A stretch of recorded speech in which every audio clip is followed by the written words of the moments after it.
Lunch box పెడుతున్నానండి. ఇది mutton పాయ.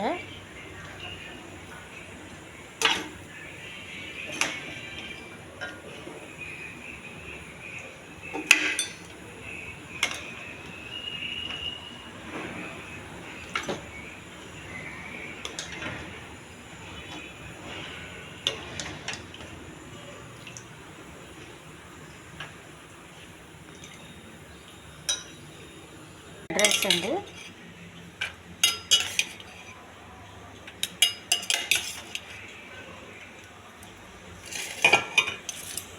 Red rice ఒక కప్ అండి. బ్రోకోలీ కూర,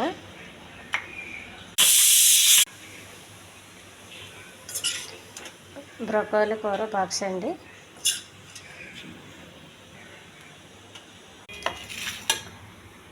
తోటకూర ఫ్రై అండి. ఇది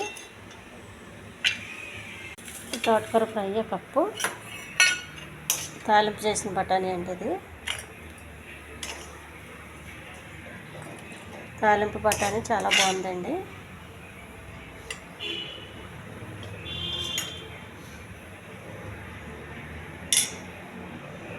ములక్కాడ కాబూలి శనగలండి.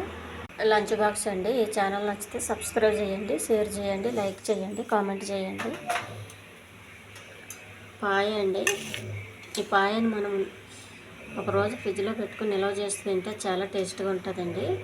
దీనికి వైట్ రైస్ చేస్తున్నానండి. వైట్ రైస్ చాలా బాగుంటుంది. బ్రౌన్ రైస్ కూడా బాగుంటుంది. రెడ్ రైస్ కూడా బాగుంటుంది. రెడ్ రైస్ అండి. Box red rice. తోటకూర ఫ్రై అండి. Broccoli curry. బ్రోకోలీ తాలింపు చేశానండి. కొబ్బరి వేసి పుట్నాల పొడి గట్ట వేసి చాలా బాగుంది.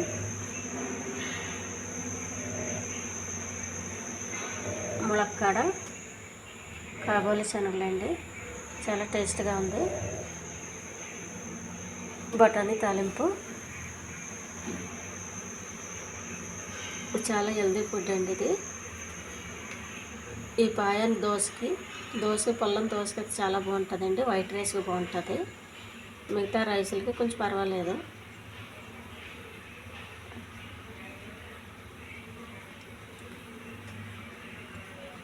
ఈ రెడ్ రైస్ కూడా కొంచెం పర్వాలేదండి. ఎందుకంటే అలవాటు లేని రెడ్ రైస్ కాబట్టి పెద్దగా మనకి అంత రుచి తెలియదు. దోశ, వైట్ రైస్ మనకు బాగా అలవాటు కాబట్టి చపాతీ కూడా చాలా బాగుంటుందండి. సేర్వా, బ్రోకోలీ చాలా టేస్ట్గా ఉంది. బాక్సులు కట్టేస్తున్నానండి.